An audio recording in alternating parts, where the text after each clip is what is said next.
بسم الله الرحمن الرحيم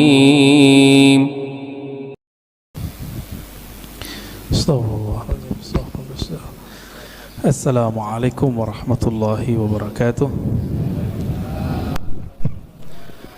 إن الحمد لله نحمده ونستعينه ونستغفره ونعوذ بالله من شرور أنفسنا ومن سيئات أعمالنا من يهده الله فلا مضل له ومن يضلل فلا هادي له. أما بعد اللهم صل على سيدنا محمد النور الذات وسر السار في جميع الأسماء والصفات وعلى آله وأصحابه ولبيته وذرته أجمعين. اللهم صل على سيدنا محمد الفاتح لما أغلق والخاتم لما سبق ناصر الحق بالحق والهادي إلى صراطك المستقيم وعلى آله حق قدره ومقداره العظيم. اللهم بك أسبحنا بك أمسينا بك نحيا بك نموت وإليك النشور. Bapak, Ibu, Saudara mekana Allah, alhamdulillah kita masih dapat menikmati masjid. Nabi mengatakan, jika engkau melihat ada orang memakmurkan masjid, falyashhad lahu bil iman, maka bersaksilah bahwa dia adalah orang yang beriman. Ini bukan insya Allah lagi, ini dah pasti. Dan perbedaan utama antara munafik dengan mukmin adalah berjamaah di subuh hari. Dan kita Allah bangunkan. Siapa yang membangunkan kita? Allah. Kita membaca Alhamdulillahillazi ahyana. Alhamdulillahillazi ahyana kalau diartikan secara harfiah, terima kasih wahai yang mengembalikan hidup kami. Kalau kita enggak dikembalikan Pak hidupnya, ya ada yang mati, ya disebut orang COVID kayak jantung apa, itu nama aja. Tapi sebenarnya itu adalah kudrah iradah Allah yang berlaku. Bapak Ibu Saudara makan Allah, tema kita tentang Nur Muhammad ya. Nur Muhammad sallallahu alaihi wasallam, salah satu tema yang hari ini banyak orang menganggapnya bid'ah. Padahal ini adalah kajian ulama-ulama, baik yang pro dengan kajian-kajian ilmu qalbu yang kita sebut tasawuf, ataupun yang anti, baik ulama yang disebut salafi ataupun asy'ari sufi.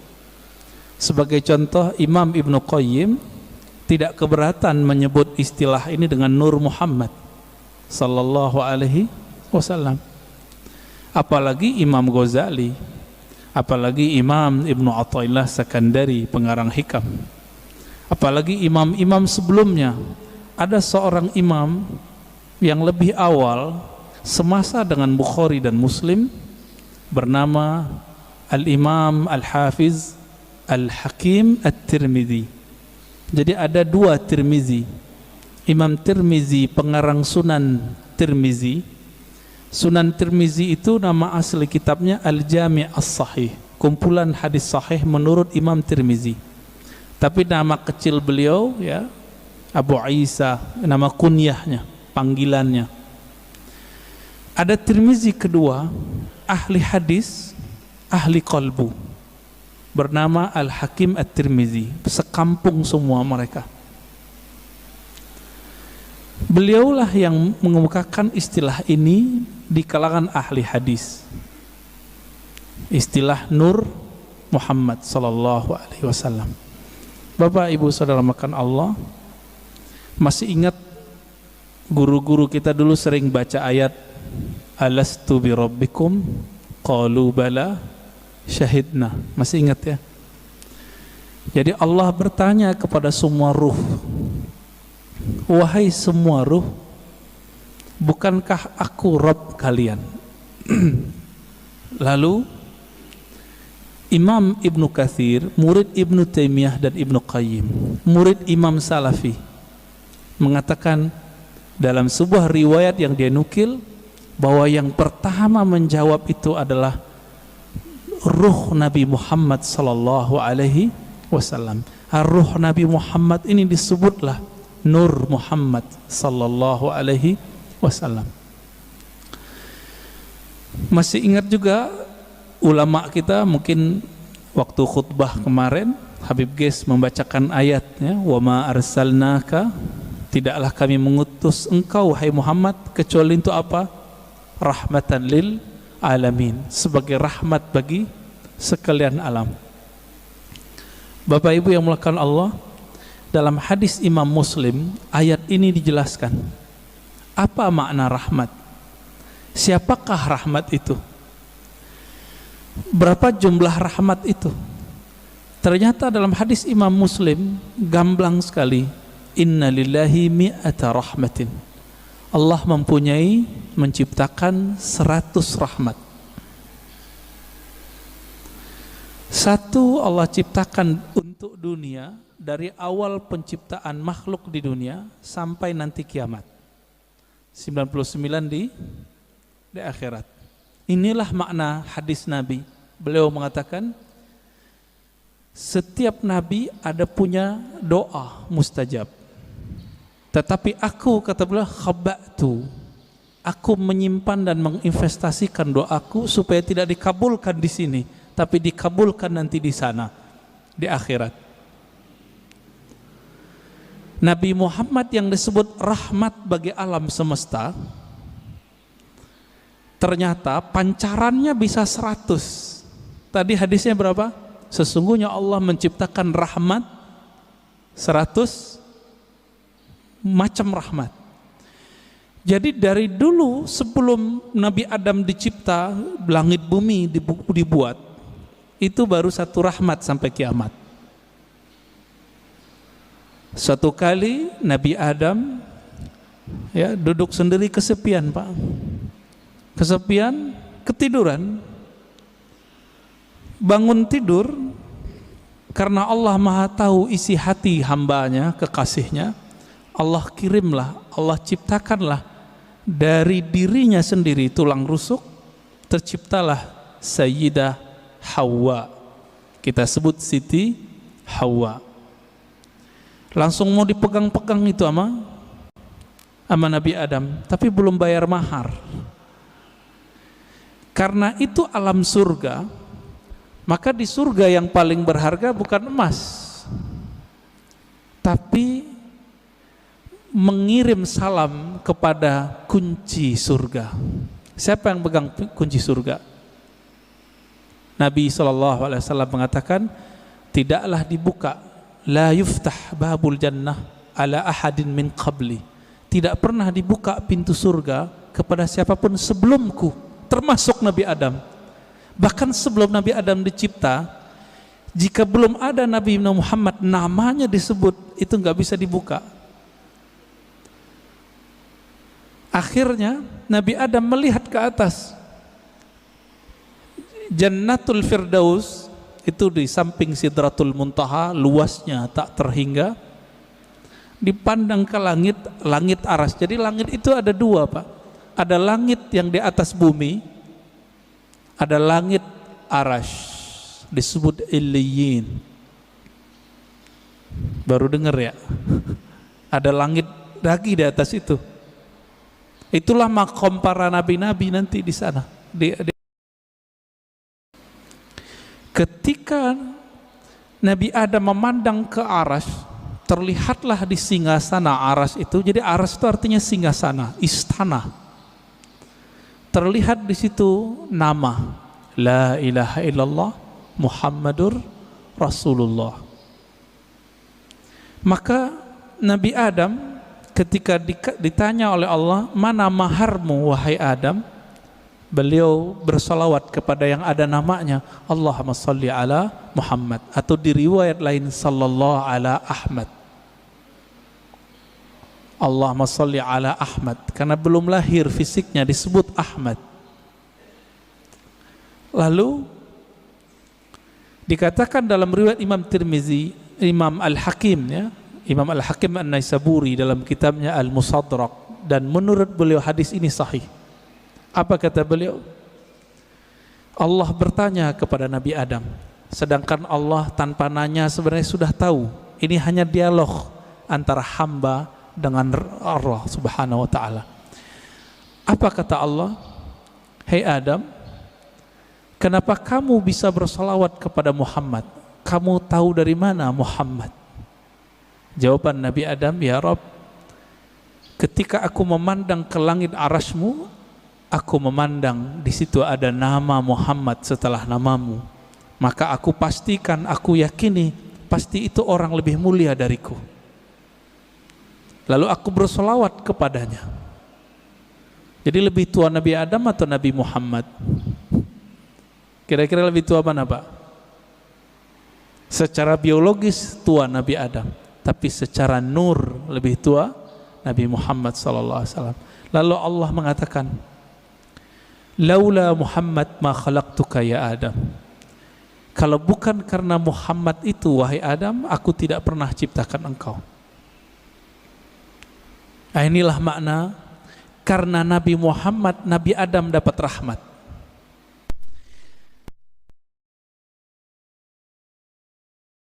Kalau bukanlah karena sholawat beliau kepada Nabi Muhammad, itu tidak sah pernikahannya dan beliau tidak dibolehkan menyentuh Sayyidatuna Hawa. Tidak ada kita hari ini. Jadi faham kenapa kita harus salawat Bapak Ibu? Kalau kita faham ini, nggak mungkin salawat dikit, pasti salawatnya banyak. Berapa Pak salawatnya tiap hari Pak? 5 kali tak gitu ya, 5 waktu. Nah itu mah pelit itu. Orang-orang yang nanti paling gampang mengakses rahmatnya Nabi Muhammad SAW itu orang yang paling banyak bersalawat kepada Nabi SAW. Ya. Jadi Nabi mengatakan orang yang paling dekat kepadaku aksarukum salatan alayya, yang paling banyak menyampaikan salam dan salawat kepadaku. Itu sebabnya ulama kita, guru-guru kita yang saleh, wali-wali Allah mulia, itu kalau salat tiap hari ada yang 313 minimal. Sallallahu ala Muhammad, sallallahu ala Muhammad. Ada yang 500, ada yang 700, ada yang 1000. Itu bukan pembatasan. Ini mereka mendisiplinkan dirinya sendiri, minimal aku zikir sekian. Ada yang berzikir 10.000, membaca salawat setiap hari. Ada yang setiap nafas naik turunnya adalah salawat kepada Nabi sallallahu alaihi wasallam. Pantas nggak? Justru lebih pantas, lebih banyak dari itu. Kenapa? Darah ini mengalir itu karena ada salawat kepada Nabi Muhammad sallallahu alaihi wasallam. Bahkan kita mundur lagi. Suatu kali Nabi sallallahu alaihi wasallam menyebutkan dalam hadis Imam Al-Hakim At-Tirmizi, ketika orang menganggap Adam lah orang pertama, maka Nabi tegur orang-orang itu dengan hadis yang diringkas oleh Imam Al-Hakim At-Tirmizi dan Imam Al-Hakim, kemudian juga Imam Abu Nuaim dan lain-lain ya. Yang riwayat ini kita pakai riwayat Al-Hakim An-Naisaburi, bukan At-Tirmizi. Apa kata beliau? Nabi SAW bersabda, kuntu nabiyyan wa Adam baina ma'in wa tin. Aku telah diangkat menjadi nabi, sedangkan Adam belum tercipta, masih tanah dan air. Bisa kebayang Pak? Berarti Nabi Muhammad SAW sudah jadi nabi, alam semesta belum dicipta. Beliaulah alam pertama yang dicipta. Oleh karena itu dalam kalam-kalam ilhami yang didapat oleh ulama-ulama kita, ada dialog Allah Subhanahu wa taala dengan dirinya. Beberapa ulama mengatakan ini hadis. Saya teliti, ini bukan hadis yang bersambung. Ini hanya kalam-kalam ilhami. Apa kata Allah Ta'ala? Kuntu kanzan makhfiyan. Aku adalah perbendaharaan yang tersembunyi, yang disebut dalam hadis Bukhari, kanallahu wala syai'a ma'ah. Allah ada, tiada satu pun bersamanya. Rahasia, sangat rahasia. Lalu Allah mengatakan fa ahbabtu an u'rafa. Lalu aku ingin dikenal. Aku cinta dikenal. Jadi yang boleh narsis itu cuma Allah. Yang boleh suka popularitas itu cuma Allah. Karena Allah punya rahasia disebut kanzan makhfiyan. Aku ingin dikenal, fa khalaqtul khalqa, aku ciptakanlah makhluk. Siapa makhluk pertama? Allah ciptakanlah apa yang kita sebut dengan tiupan pertamanya. Allah meniup. Ini jangan salah faham. Ini contoh ayatnya. Fanafakhtu fihi min ruhi. Aku tiupkan dari rohku. Allah menyebut zatnya, rohnya. Maka Allah menamakan zatnya dengan roh, ruh. Hembusannya itu menjadilah apa yang kita sebut sekarang dengan Nur Muhammad sallallahu alaihi wasallam. Tapi sebelum Nur Muhammad, Allah itu mengenalkan dirinya bahwa dialah Ahad. Qul huwallahu ahad. Jadi hadis kalam ilhami tadi semuanya ada di surat Al-Ikhlas ketika Allah mengatakan Qul huwa. Kenapa bukan Allah dulu tapi huwa dulu? Dalam tradisi bahasa Arab, kata yang zahir mesti lebih awal daripada kata ganti. Huwa artinya dia. Apa arti dia? Ini kata ganti. Allah nama yang zahir. Oleh karena itu Imam Abdul Qahir Al-Baghdadi, Imam Ahlus Sunnah mengatakan, kalau ayat ini dimulai dari huwa, bukan Allah, seperti ayat kursi Allahu la ilaha illa hu, berarti huwa itu bukan nama ganti. Huwa itu adalah nama asli Allah Subhanahu wa ta'ala.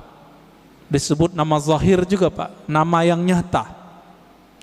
Huwa itu bahasa Arab artinya dia. Bapak kalau sebut dia dalam bahasa kita, maknanya mirip dalam bahasa Arab. Saya bilang dia, orangnya tampak enggak oleh mata? Ya. Tadi saya ngobrol sama beliau nih. Kita cerita tentang Habib Qais, beliau khutbah. Kelihatan enggak sekarang orangnya? Enggak, berarti tidak terlihat oleh fisik. Maksud dari kata dia, Allah itu tidak bisa dicapai oleh pandangan fisik, pendengaran fisik, semua yang berkaitan dengan indrawi. Itulah makna huwa. Oleh karena itu ulama kita yang ahli qalbu sepakat huwa nama Allah. Jadi jangan heran nanti ketemu kiai-kiai Betawi lama, kiai-kiai Banten, kiai-kiai Jawa lama, kiai-kiai Sumatera, mereka berzikir hu Allah. Ya, hu itu surat Al-Ikhlas itu Pak. Bukan bid'ah, diambil ayat itu huwallah. Bid'ah enggak tuh? Ngambil dari surah Al-Ikhlas kok. Ya, kalau ada sahabat kita yang mengatakan bid'ah, mungkin pensyarahan ini belum sampai kepada beliau. Kitab-kitab mengenai ini banyak. Al-Ibda ya, fi Madaril Ibtida, itu menjelaskan perdebatan ulama tentang zikir hu boleh atau tidak. Setelah dibid'ahkan oleh Ibnu Taimiyah, dibalas oleh yang lebih senior oleh Ibnu Taimiyah, namanya Ibnu Athaillah Sekandari. Finalnya itu boleh, bahkan disyariatkan, masyru', begitu bahasa Arabnya. Jadi jangan terjebak di situ. Huwa itulah yang disebut kanzan makhfiyan, perbendaharaan yang tersembunyi. Coba lihat Bapak Saudara makan Allah. Allah itu dalam surat Taha berkata kepada Sayyidina Musa, "Hei Musa, innani anallah." Masih ingat? Ayat 14. Surat 20 ayat 14. Innani anallah. Sesungguhnya akulah Allah. Berarti Allah menyebut di sini nama zatnya dengan ana. Sesungguhnya aku Akulah Allah. Maka Nabi Musa diperkenalkan oleh Allah dengan nama yang baru, Allah. Itu sebabnya orang-orang Yahudi memanggil Allah itu dengan panggilan El. Allah itu bahasa Arab, Pak. Dalam bahasa Ibrani El. Siapa yang menjelaskan ini? Ada tokoh orientalis dari Australia, tetangga kita, namanya Arthur Jeffrey. Bisa 19 bahasa, Pak. Tapi sampai mati dia nggak percaya Quran dari Allah. Meneliti Quran, meneliti hadis, tapi nggak percaya bahwa Al-Quran dari Allah. Emang hidayah itu nggak masuk ke akal, hidayah itu masuk ke kolbu. Jadi kalau Bapak ngaji, diakal-akali, itu dalam pikirannya nolak terus tuh apa yang saya katakan dari awal sampai sekarang. Maka kalau ngaji, jadikan akal itu tunduk kepada kolbu. Kolbu itu mainnya dengan rasa. Rasa yang dipakai oleh kolbu berbeda dengan rasionalitas yang dipakai oleh akal. Banyak ya. Teman kita nggak pernah merasakan khusyuk, dia bilang mustahil khusyuk. Dia nggak pernah coba, dia bilang nggak ada. Ya, sama kayak orang nggak menikah, nggak tahu nikmatnya malam pertama, dia bilang nggak ada tuh nikmatnya nikah. Mirip-mirip begitulah kira-kira. Bapak Ibu Saudara makan Allah. Jadi ketika disebut huwallah, huwa itu adalah perbendaharaan yang tersembunyi. Lalu Allah mengenalkan dirinya menjadi Allah. Nah, proses dari huwa ke Allah ini panjang.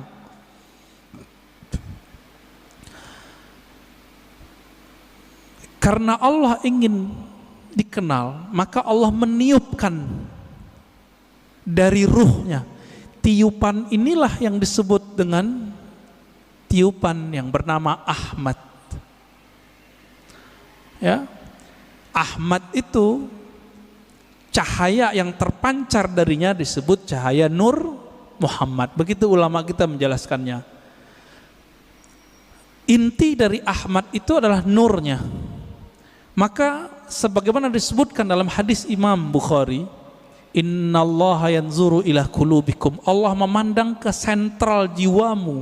Apa sentral jiwamu? Yaitu qalbu. Kalbunya Ahmad adalah Nur Muhammad. Maka Allah pandanglah nur itu. Pernah enggak Bapak Ibu saudara makan Allah, waktu dulu kita sekolah, kita dipelototin oleh guru kita? Keringetan enggak? Keringetan ya? Atau kita baru jatuh cinta dengan seseorang, terus kita dipelototin nama dia, beradu mata, keringat dingin, Pak. Yang pernah jatuh cinta, ya, mau jatuh cinta lagi nggak, Pak? Ya, jatuh cinta tuh enak tapi capek, ya, capek di jantung itu, deg-degan terus, ya. Tapi enak, Pak ya. Kayaknya mau coba lagi nih. Berkeringat. Maka di saat Allah Subhanahu wa taala, sang pemilik ruh, sang peniup, memandang kepada hasil tiupannya yang bernama nur itu, berkeringatlah nur itu, meneteslah dari nur itu yang disebut 124.000 tetesan. Itulah rahasianya, filosofinya, hikmahnya, kenapa jumlah para nabi dan rasul 124.000. Hadis Imam Al-Hakim juga itu. Kok bisa 124.000? Ya ini dalilnya, dalil rohaninya, dalil zawq qalbiyahnya. Yang Allah pandang apa? Nur Muhammad sallallahu alaihi wasallam.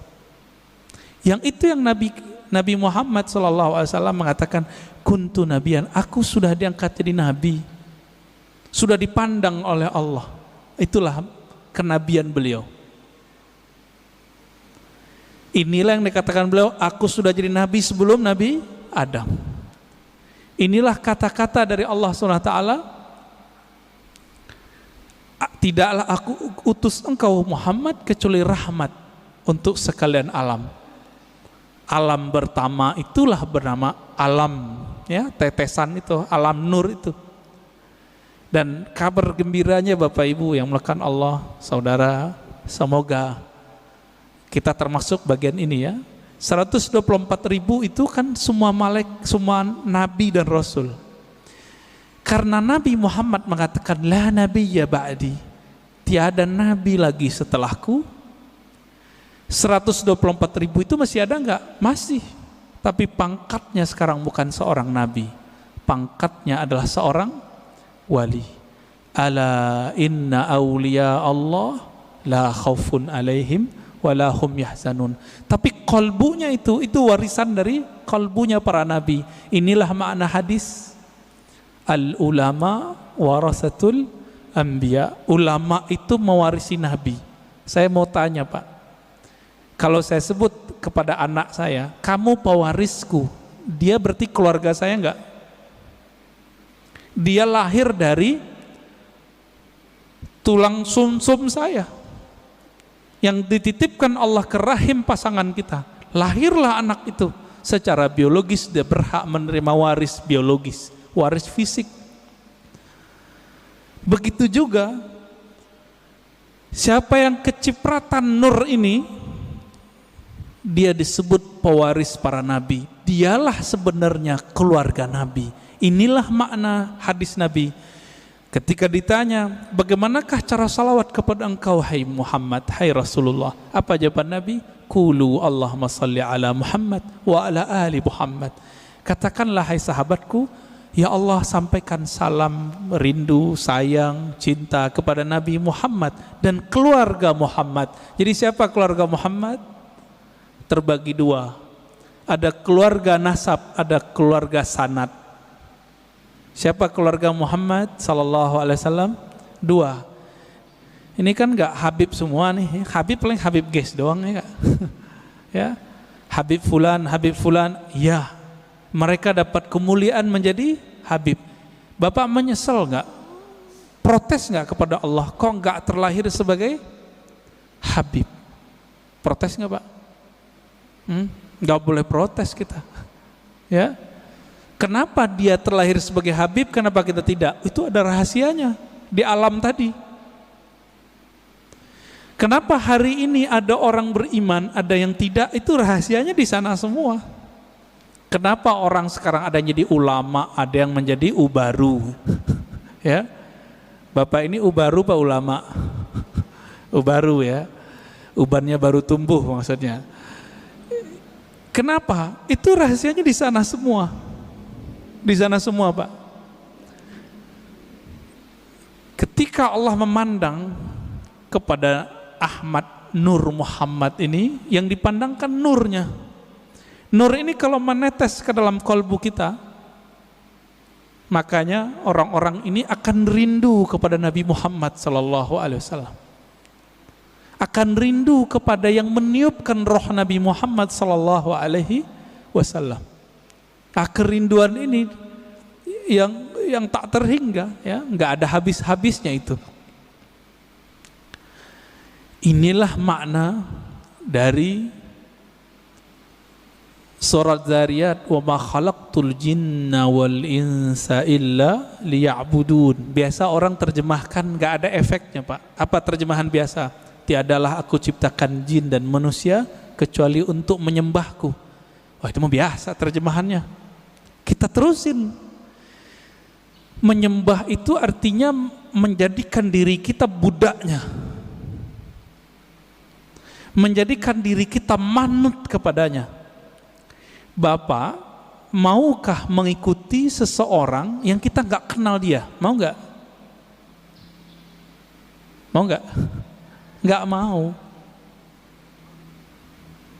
Kenapa kita nggak mau? Ya, gue nggak kenal, ngapain ikut kan gitu. Yang saya ikuti, yang saya kenal bahwa dia mempunyai wibawa kepemimpinan, wibawa apa tertentu lah. Kalau nggak kenal, untuk apa? Maka makna liya'budun, tidak aku ciptakan jin dan manusia kecuali untuk menyembahku. Ibnu Abbas, ini saya sering sampaikan, mengatakan Ya'budun artinya mengenal aku. Tidaklah aku ciptakan engkau jin dan manusia kecuali untuk mengenal aku. Orang kalau kenal Nabi Muhammad baru mencintai Nabi Muhammad. Orang kalau kenal Rabbu Muhammad, pencipta Nabi Muhammad, baru menyembah Allah Subhanahu wa ta'ala. Kita karena memandang kekasih kita, pasangan kita, kita jatuh cinta kepadanya, lalu kita siap bersamanya. Kita siap menghabiskan apa yang kita punya untuknya. Ini nggak kenal Allah, pantas susah tahajud. Nggak kenal Allah, pantas susah baca Quran. Nggak kenal yang nurunin Quran, gimana menikmati surat cinta dari Allah? Setiap Allah mengatakan, ya ayyuhallazina amanu, itu panggilan cinta, Pak. Hei orang-orang yang percaya kepadaku. Itu panggilan cinta itu. Ini tanya nih bapak-bapak yang dulu belum ketemu handphone, jatuh cinta dulu, kirim surat sama kekasih. Gimana Pak? Surat, baca suratnya gemetar nggak? Gemetar. Ibu-ibu tanya di belakang, dapat surat cinta pertama bisa nangis loh. Disimpan rapi-rapi di lemari. Kalau supaya nggak ketahuan sama orang tua, disimpan ya di bagian tertentu. Nggak bisa juga, kata Ustadz kita, disimpan di hati, Ustadz. Ya, begitu. Kalau kita bisa menghargai surat cinta dari kekasih fisik, kekasih biologis, sedemikian rupa, kenapa tidak bisa menghargai surat cinta ini melebihi itu? Ini kan aneh. Berarti nggak kenal kepada yang mengirim surat cinta. Karena tidak kenal, apa yang terjadi? Kita meremehkan surat itu. Bapak Ibu Saudara makan Allah, ini baru sekelumit kita cerita tentang Nur Muhammad sallallahu alaihi wasallam. Nah, Bapak itu dapat tuh pancarannya, makanya bisa sholat subuh di sini, mau bangun, dapat kepercik Pak. Cuma kepercik bagian keberapa saya nggak tahu. Itu yang ahli Nabi Muhammad dan pewaris Nabi Muhammad yang paling utuh, yang disebut Al-Imam Al-Mahdi. Hanya beliau berdua lah yang mengerti. Ini nih kita pancaran keberapa ini? Kalau emang ada, kalau enggak zombie Pak. Zombie, Bapak tahu zombie? Nah, ini yang disebut Khawarij di zaman Rasulullah. Dia sholat sama kita tapi ganasnya bukan main. Ya, beda sama dia kafir. Ya, beda dengan amalannya musyrik. Berpakaian agama, tapi Nabi mengatakan Al-Quran yang dia baca tidak tembus sampai ke dadanya. Gak dapat nur, gak dapat nur. Maka dulu guru kita mengatakan orang-orang yang gak dapat nur ini la naura fi wajhi, di wajahnya tidak ada ketenangan. Maka inilah, ini penutup untuk pengantar dari Nur Muhammad sallallahu alaihi wasallam. Nabi berdoa. Dalam hadis Imam Muslim itu dibaca ketika mau berangkat dari masjid, dari rumah ke masjid, atau dibaca saat sujud salat sunat. Allahumma ja'al fi qalbi nura. Ya Allah, tumpahkanlah nurmu ke dalam kalbuku. Wa fi sam'i nura, ke dalam pandanganku. Wa fi pendengaranku, ya, basari, pandanganku. Dagingku, tulangku, darahku. Di depanku, di belakangku, kanan kiriku, atasku dan bawahku. Artinya kelilingilah kami dengan nur. Amalkan itu Pak, nggak usah pakai bahasa Arab. Kalau hafal bahasa Arab, alhamdulillah. Ketika berangkat dari rumah ke masjid, mau pakai motor, mau jalan kaki, lebih afdol kalau masih di komplek ini jalan kaki. Karena setiap langkah itu bumi ngomong. Cuma Bapak kan nggak dengar. Kalau Bapak dengar nggak jadi berangkat ke masjid, dikira hantu. Apa kata si bumi? Si tanah ini mengatakan ke tanah di sampingnya, saksikan wahai tanah di sampingku, aku sedang diinjak oleh orang punya nur. Dan ini dikatakan dalam banyak hadis Nabi SAW, aku diinjak oleh orang yang yang berzikir kepada Allah, yang ingin berangkat ke masjid-masjid Allah Subhanahu wa taala. Beruntunglah rumah yang dijadikan masjid Allah, beruntunglah tanah-tanah yang diinjak oleh orang-orang yang menjadi hamba Allah. Mari kenal Allah, karena itulah inti pewaris dari Nur Muhammad sallallahu alaihi wasallam. Udah 40 menit, Ustaz. Udah, tadi dipesenin belum 40 menit ya. Tafadhal.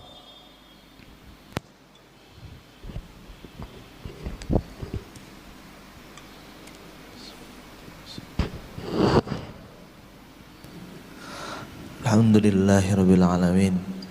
Terima kasih Pak Buya atas materinya.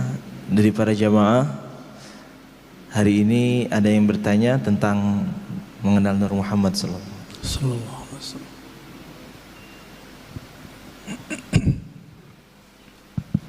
Bismillahirrahmanirrahim. Assalamualaikum warahmatullahi wabarakatuh. Waalaikumsalam warahmatullahi wabarakatuh. Makasih Buya. Dalam. Alhamdulillah. Cukup dalam, Ustaz. Alhamdulillah. Ini kajian seperti ini menurut hemat saya jarang, Ustaz ya. Alhamdulillah. Ini juga Ustaz juga, saya barusan bicara sama dia, memang kalau dakwah itu macam-macam, Ustaz ya. Ada penyemangat, nah, macam Buya ini kan dalam nih. Menurut saya, ya itu tadi Buya katakan tadi, orang yang suka mengkafir-kafirkan, membid'ahkan itu kan banyak ya. Di sini juga ada, Ustaz. Tuh, korban ya. Di sini ada, Ustaz. Enggak, nih saya hanya nyampaikan. Di sini ada, Ustaz. Yeah. Sebenarnya kalau kalimat kurban, iya juga sih. Iya juga sih, Ustaz. Iya, iya. Cuman tadi yang Buya katakan tadi, apa ya? Ya kita kan sebagai pemeluk agama, kita kan harus menerima aja, Ustaz. Jangan penuh emosi kan. Karena kadang-kadang kalau kita balas lagi kan kurang baik. Iya. Ya apalagi ya, seperti saya kan orang sudah berumur juga, Ustaz ya. Jadi ya cukuplah mengangguk-angguk kepala. Yang penting satu Ibu ya, ilmu yang saya dapatkan itu bertambah terus setiap hari. Alhamdulillah. Pertanyaan saya, Ustaz, Pak Buya,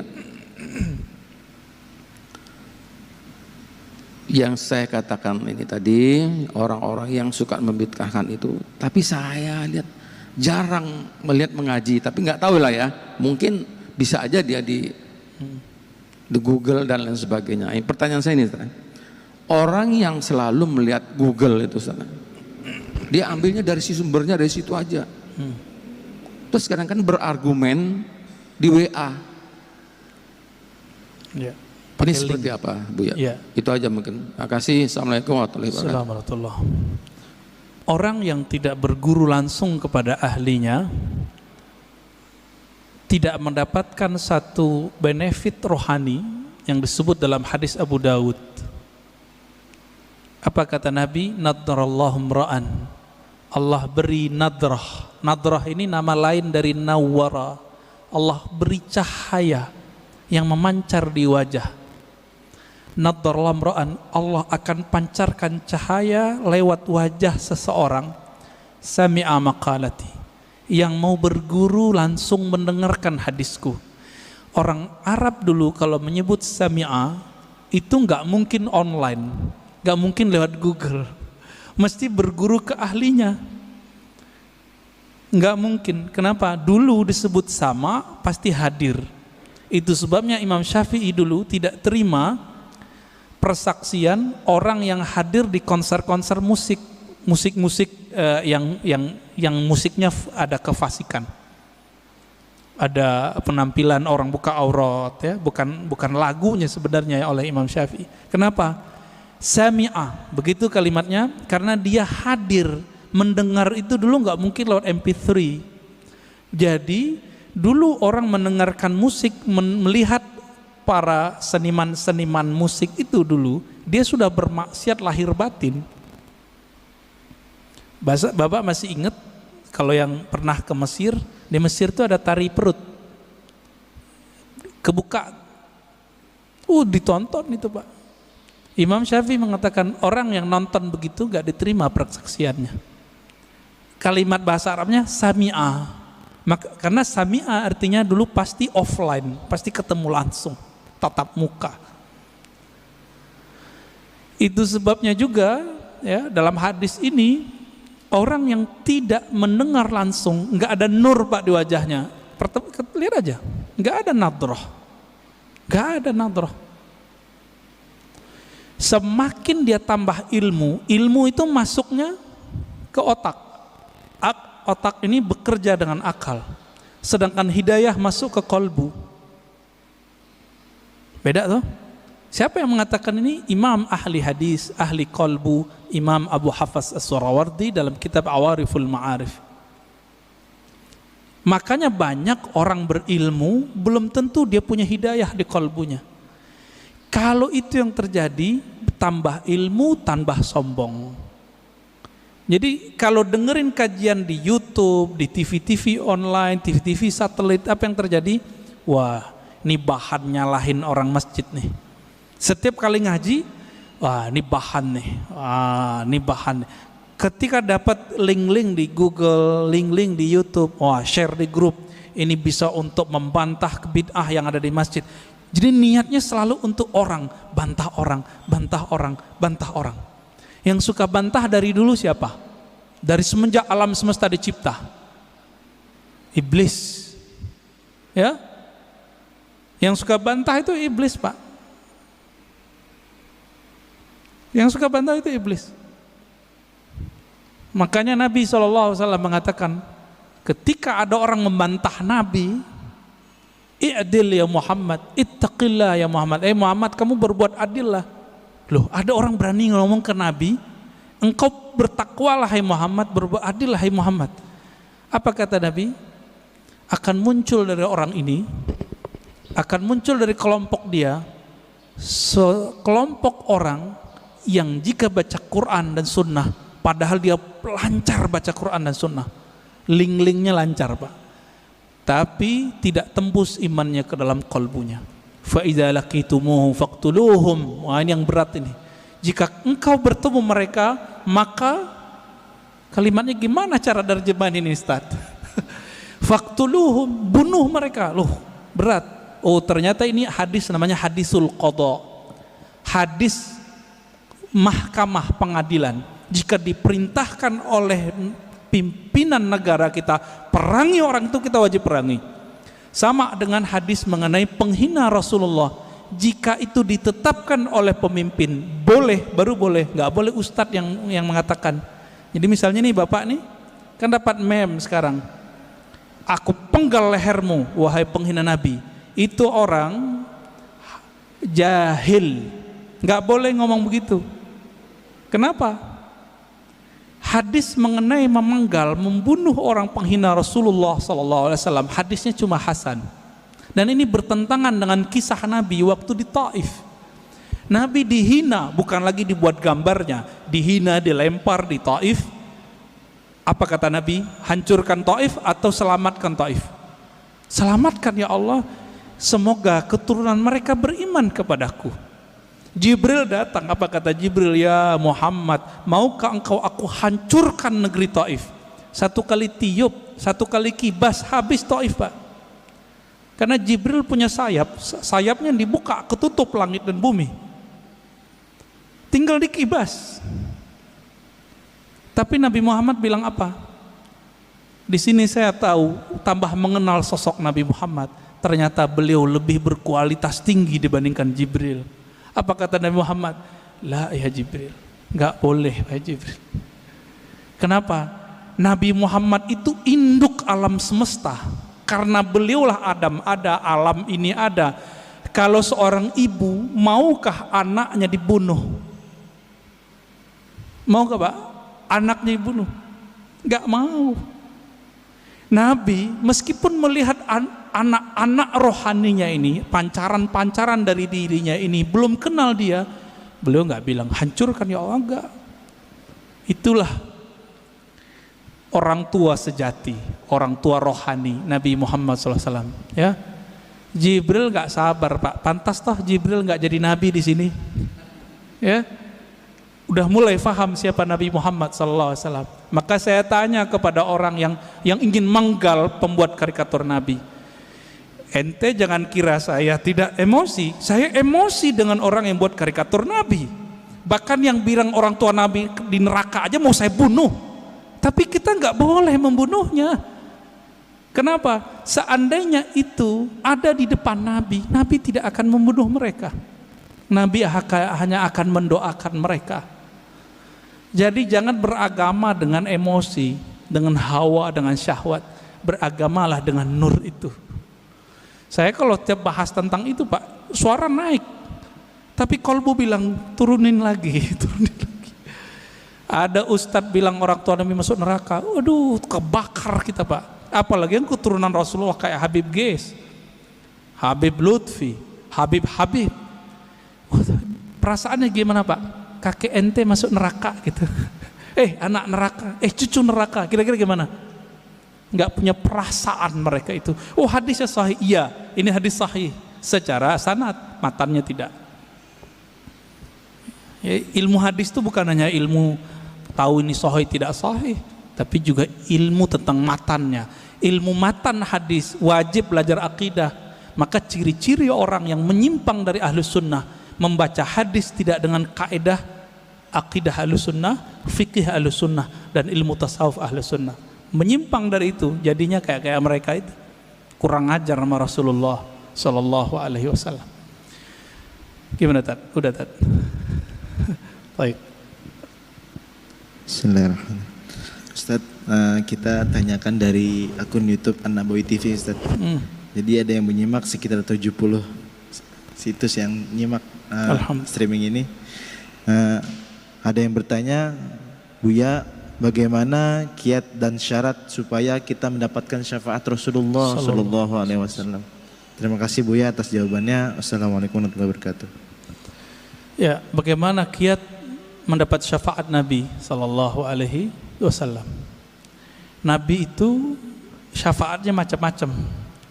Ada syafaat spesial, ada syafaat global. Mau yang mana? Spesial atau global? Kalau yang global, pemaksiat aja dapat. Ada di kolbunya cinta Nabi, dapat Pak. Bahkan orang yang mati belum sempat syahadat, di kolbunya ada ingin mengenal Muhammad Sallallahu Alaihi Wasallam. Waktu sekarat Allah selamatkan dia. Allah selamatkan dia. Cuma kita kan nggak melihat alam rohani. Bapak kalau bisa melihat alam rohani, Bapak bisa lihat tuh orang-orang yang kata kita kafir, tapi sebenarnya dia udah lama mencari tentang sosok Nabi Muhammad. Dia itu Allah selamatkan itu. Ya, ada orang yang pakar di sini, bisa pulang pergi Pak ke alam itu. Cuma kita nggak boleh buka rahasia ini rahasia Allah Subhanahu wa Ta'ala. Itu syafaat yang global. Apa kata Nabi? Syafaati li ahlil kabair min ummati. Hadis ini sahih. Pertolonganku juga didapatkan oleh orang-orang yang bermaksiat, bahkan kabair, dosa terbesar. Sebutkan dosa paling besar Pak di dunia selain syirik, dia dapat. Jadi kalau dosa aja bisa, apalagi cuma beda faham sama kawan, cuma karena beda faham hilang rahmat Allah bagi kita. Ya, langsung jadi ahli nar karena cuma bid'ah.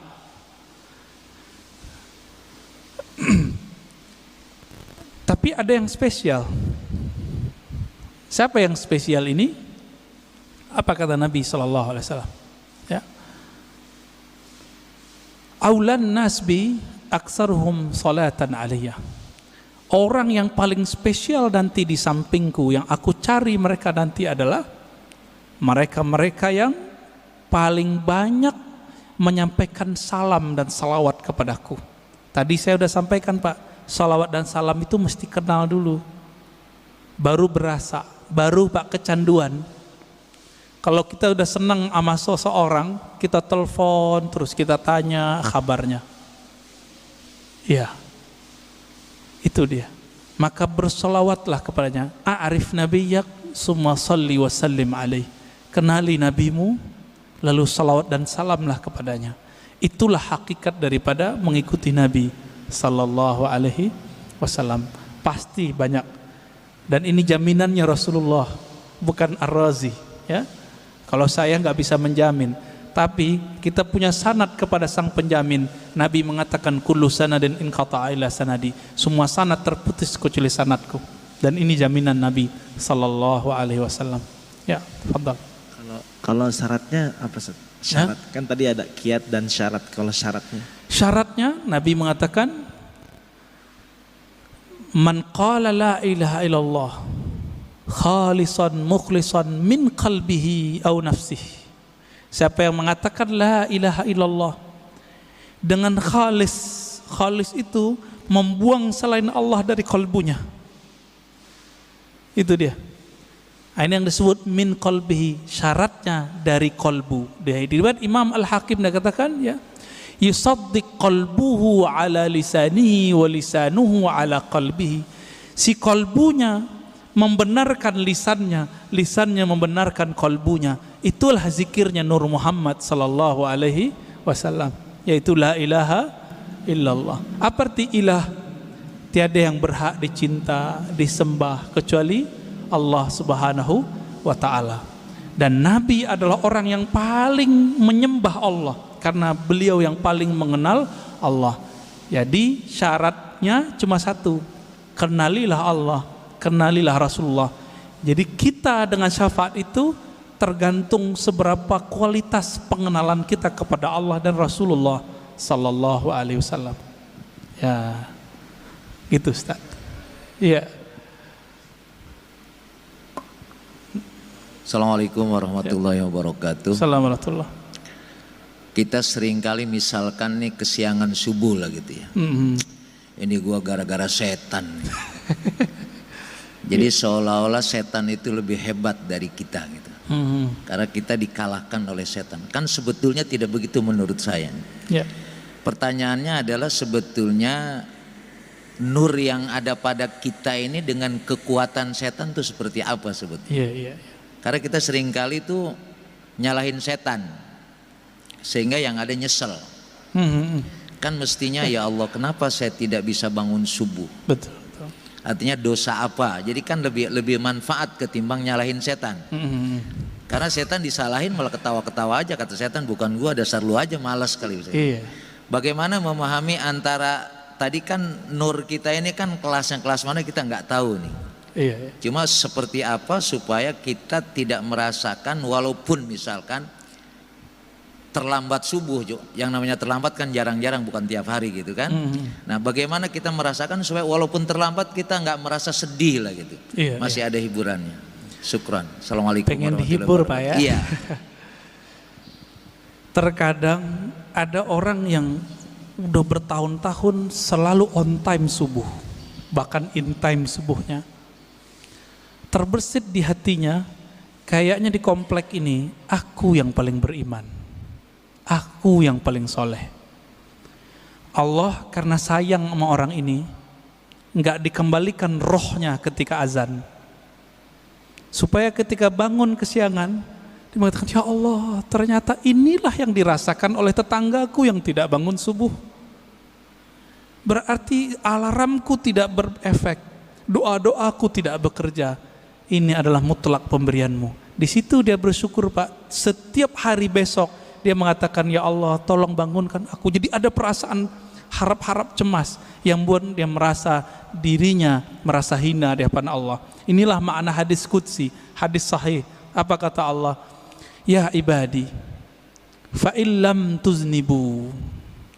Hai hambaku, jika engkau tidak merasa berdosa, tidak merasa hina di hadapanku, tidak merasa lemah di hadapanku, aku akan datangkan generasi baru yang mereka merasa berdosa. Jadi dosa itu merasa apa enggak itu aja. Banyak orang berdosa apa enggak merasa. Lalu mereka minta ampun kepadaku, lalu aku ampuni mereka. Untung Pak, ketika bertahun-tahun on time, ada perasaan itu. Karena ada sebuah hadis Ini hadis bukan untuk orang tapi untuk kita. Apa kata Nabi? 2 solat yang berat bagi orang munafik, yaitu al-isya was subuh, isya dan subuh. Hadis Bukhari. Akhirnya setan bilang, tuh tetanggamu munafik loh. Jadi setan ini jangan salah Pak, setan itu pernah berdebat dengan Allah. Jadi ilmunya tinggi. Ilmunya tinggi. Nggak cukup dengan ilmu-ilmu kita yang standar. Bapak ini misalnya udah jadi kiai, itu setannya punya ilmu di atas kiai itu. Lalu gimana? Kita harus punya perangkat senjata yang bisa menaklukkan itu. Masih ingat kisah Nabi Musa? Nabi Musa didatangi, hadis Sahih Bukhari, didatangi oleh Adam. Saya pernah cerita di sini kalau nggak salah. Oh belum kali ya, ini kan baru yang kedua ya. Apa kata iblis? Hei Musa, ente kan kalimullah, orang yang dialog dengan Allah. Ya, bilang dong ke Allah, aku mau tobat nih. Iblis pernah kepikiran mau tobat, karena iblis udah ditunjukin neraka tuh kayak gimana Pak. Iblis loh ya. Jadi iblis aja kepikiran mau tobat, masa orang maksiat gak pikiran tobat? Lalu apa kata Musa? Bertanya Musa kepada Allah, lalu Allah sampaikan kepada Musa, sampaikan itu kepada iblis. Ya? Hei iblis, apa? Jika engkau ingin tobat, maka revisilah pembangkanganmu itu. Gimana cara merevisi pembangkangannya? Tuh di sono tuh ada kuburan Adam, kakekku, tolong sujud kepadanya. Kira-kira jawaban iblis apa Pak? Ogah gua. Dia hidup juga nggak mau sujud, apalagi udah bawa tanah. Tambah kufur Pak. Inilah pribadi iblis. Jadi orang-orang yang iblisiyah ini, pewaris iblis, ngaji bukan nambah iman, nambah kufur. Ngaji bukan nambah rendah hati, nambah sombong. Apa kata si iblis waktu Nabi Adam masih hidup? Ana khairum minhu. Aneh kan lebih baik dari dia. Jadi kalau kita berani nih ngomong, Bapak mau ahlus sunnah, mau nggak ahlus sunnah? Bapak nih udah ngaku ahlus sunnah, terus merasa lebih baik daripada orang yang nyala-nyalain. Iblis juga itu. Jadi kita nggak boleh merasa itu meskipun kita benar. Ini yang dimaksud oleh Nabi, siapa yang berdebat, meskipun dia tahu dia benar, dia tinggalkan perdebatannya. Allah taruh dia di tengah-tengah surga. Wasatil jannah. Tapi dia tahu dia benar, orang ngajak debat, dia nggak mau debat. Kalau tadi udah debat duluan, maka Allah taruh dia di tempat paling tinggi, yaitu Firdaus. Kenapa? Karena debat itu adalah karakter iblis yang jahil kepada Allah. Dia memandang Nabi Adam, tapi dia tidak kenal nur yang ada di wajah Nabi Adam.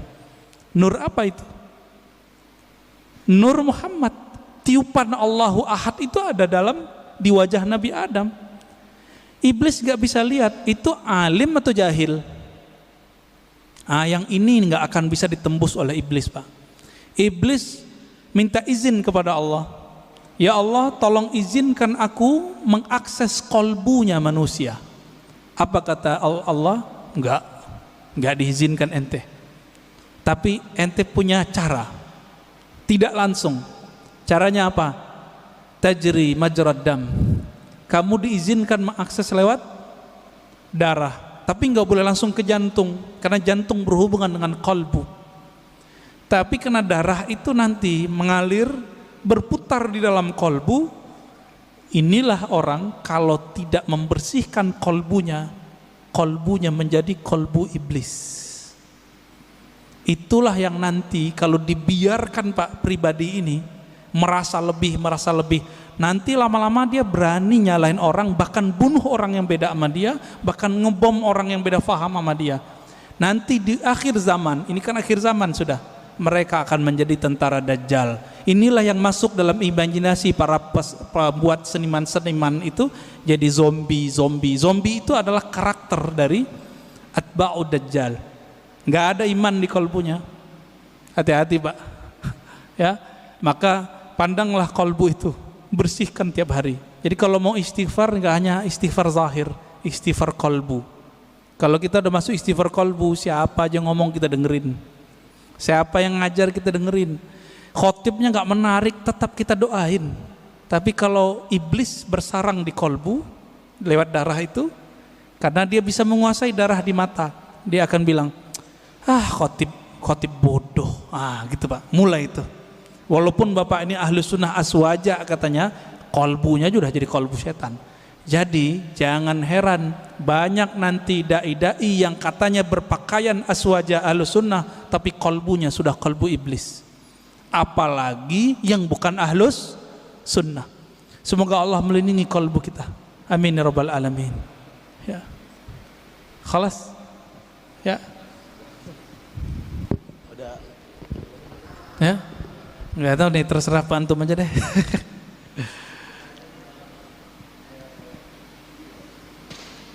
Bulan depan aja lagi Pak ya.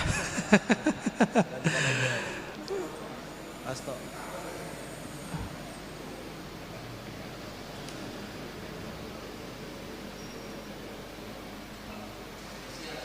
Taib.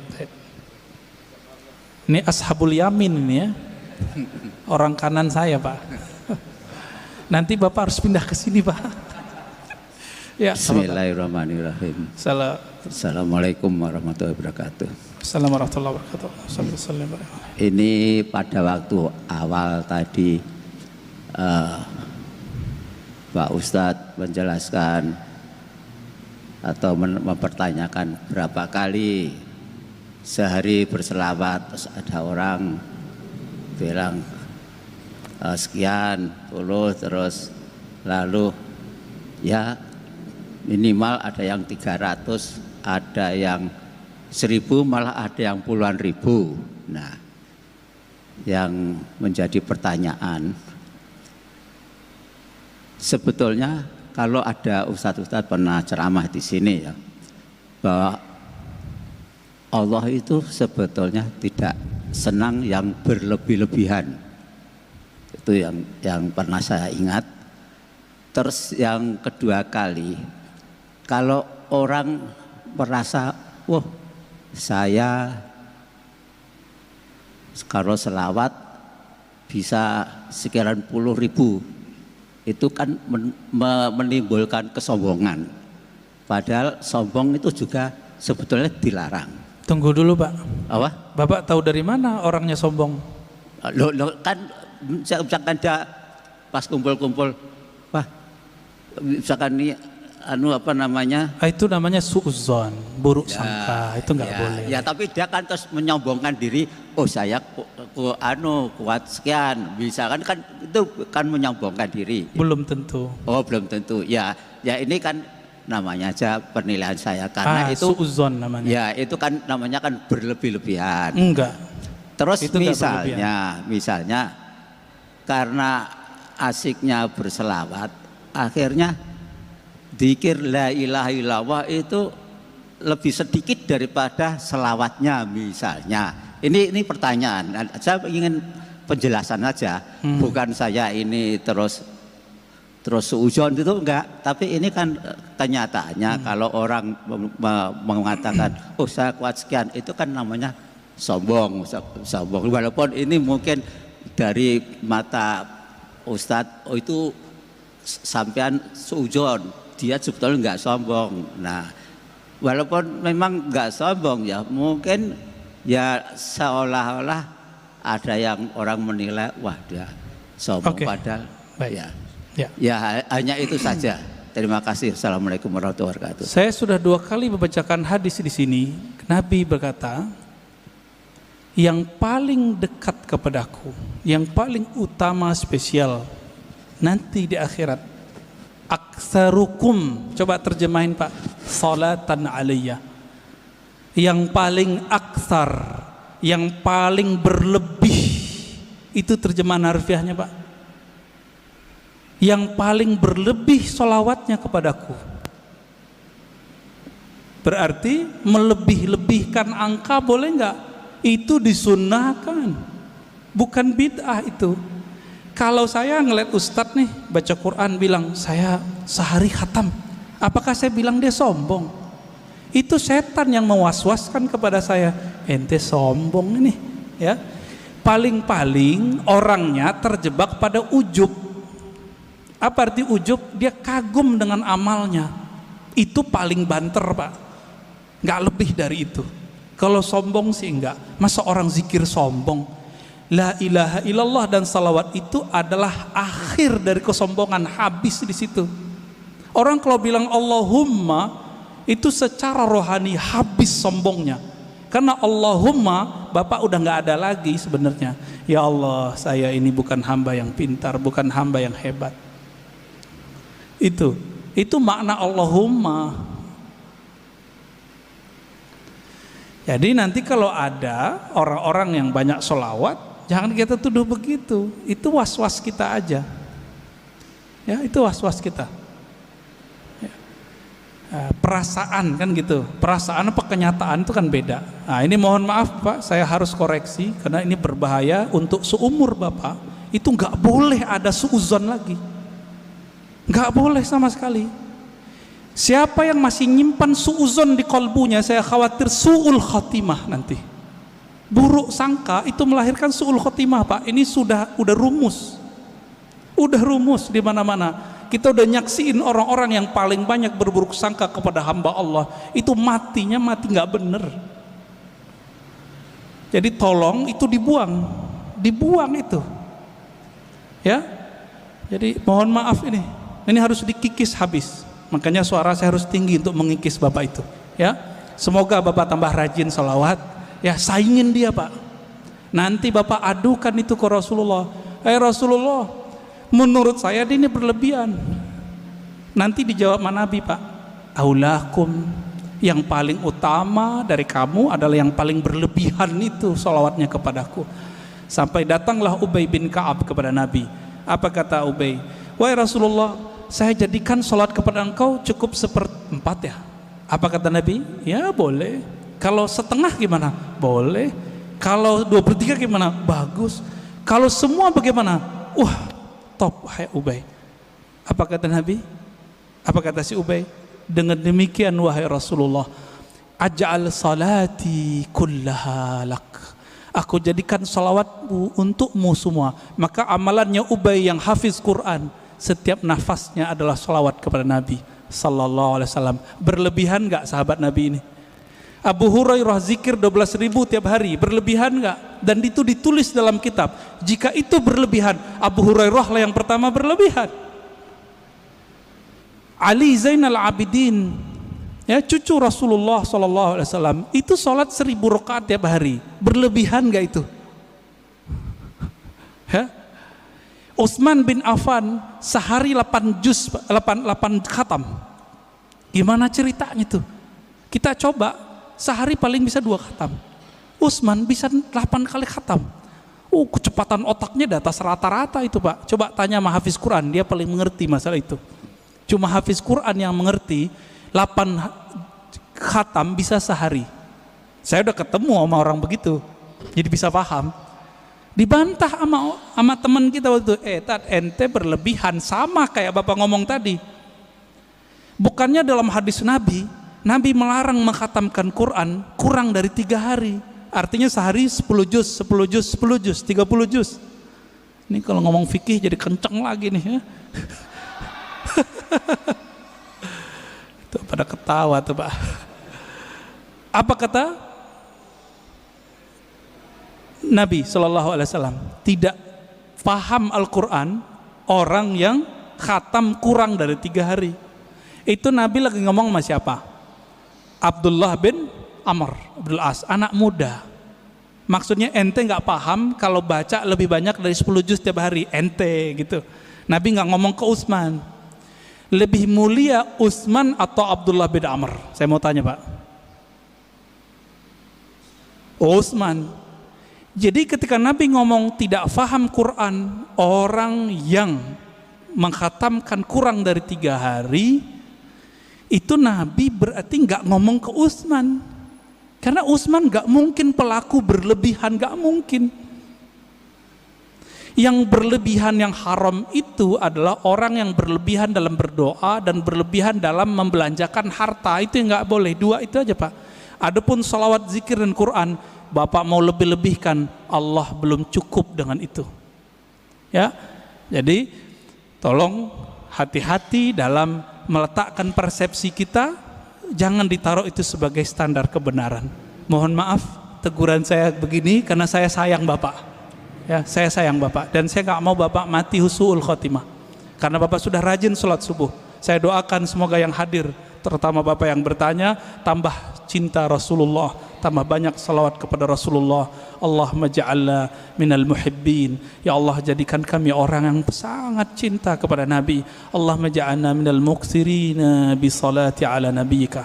Ya Allah, jadikan kami orang yang paling banyak bersalawat kepada Nabimu sallallahu alaihi wasallam.